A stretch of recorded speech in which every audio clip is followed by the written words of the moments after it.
ये तो सभी बच्चों को निश्चय होगा कि हम आत्माओं को परमात्मा पढ़ाते हैं।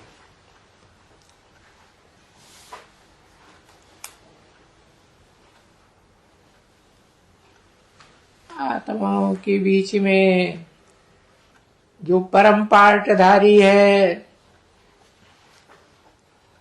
वो पढ़ाते हैं, साकार रूप में ही पढ़ाते हैं।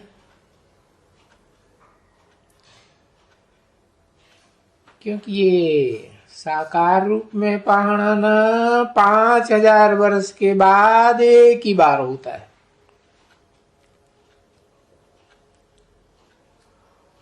और एक ही बार बाप आकर के बेहद का बाप बेहद के बच्चों को पढ़ाते हैं।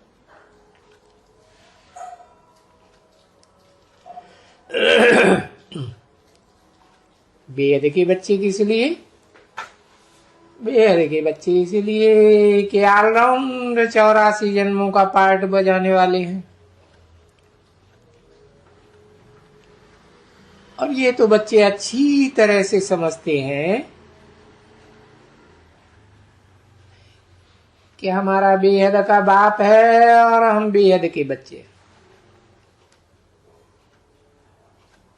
और कोई भी नया आदमी आकर यहाँ बैठ जाए तो यहाँ बैठने से कुछ भी नहीं समझ सकेगा। ये रूहानी बाप क्या होते हैं, रूहानी बच्चे क्या होते हैं, इतना तक भी कोई नहीं समझ सकेंगे। उनकी बुद्धि में बैठेगा ही नहीं। तुम बच्चे जानते हो कि बरोबर हम सब ब्रदर्स हैं, आत्मा आत्मा भाई भाई हैं। और वो हम आत्माओं का बेहद का बाप भी है। और फिर वो साकार में टीचर भी है और सुप्रीम गुरु भी ठहरा।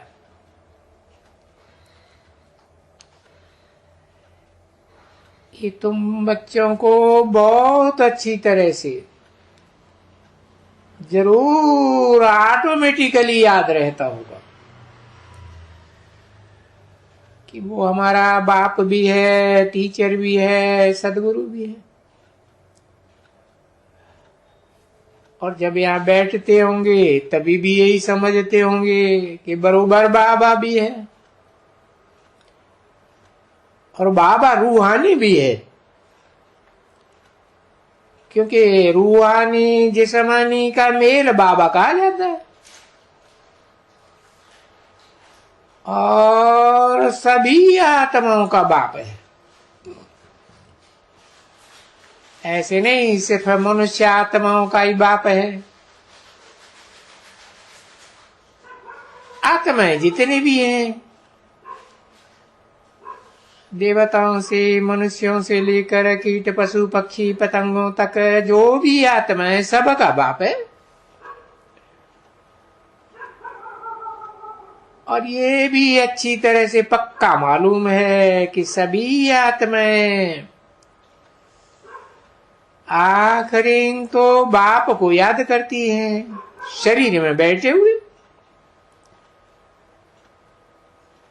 कोई भी मनुष्य मात्र हो, चाहे कोई भी धर्म का हो, कोई भी हो। और बाप ने भी ये समझाया है कि कोई भी धर्म वाला हो, आत्मा तो सब में है ना। तो वेद का बाप कहते हैं देह के सभी धर्म छोड़ो।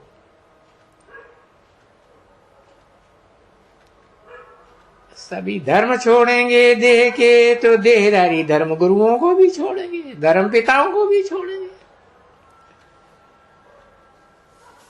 वो यूरोपियन है, फलाना है, तीरा है, जो कुछ भी हो, और सब में आत्मा तो है ही। और ये भी बच्चे समझते हैं। याद करते हैं कि बाप भी समझाते हैं। और यहाँ तो बेहद का बाप ही समझाते हैं कि तुम बच्चे पार्ट बजाए रहे हो आत्मा में।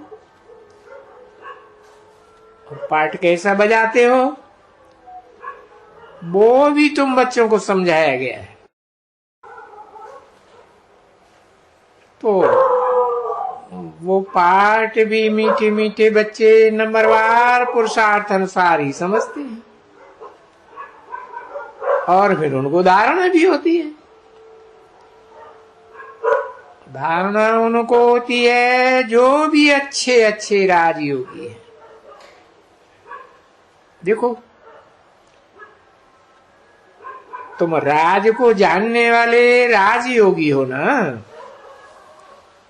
सभी योगी हैं। पढ़ने वाले सभी योगी हैं।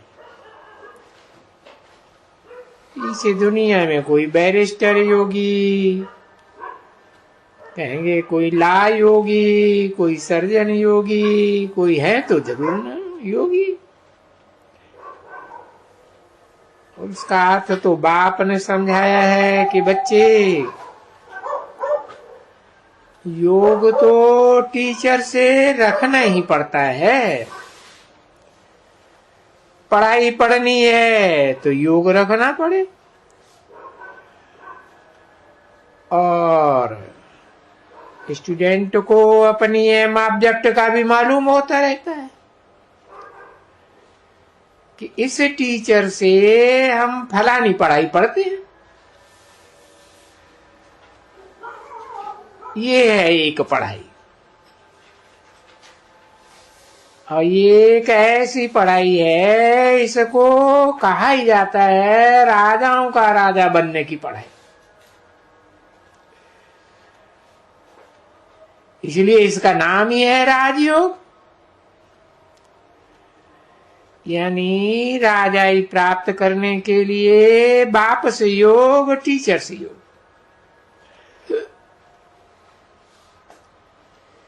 इस सुप्रीम टीचर के अलावा और तो कोई राजयोग सिखला ही नहीं सकेंगे, कभी भी नहीं। कोई मनुष्य कभी नहीं सिखला सकते। तो तुम कोई मनुष्य नहीं, तुमको ये सिखला सकते हैं। परमात्मा सिखलाते हैं आत्माओं, और आत्माएं सीखती हैं।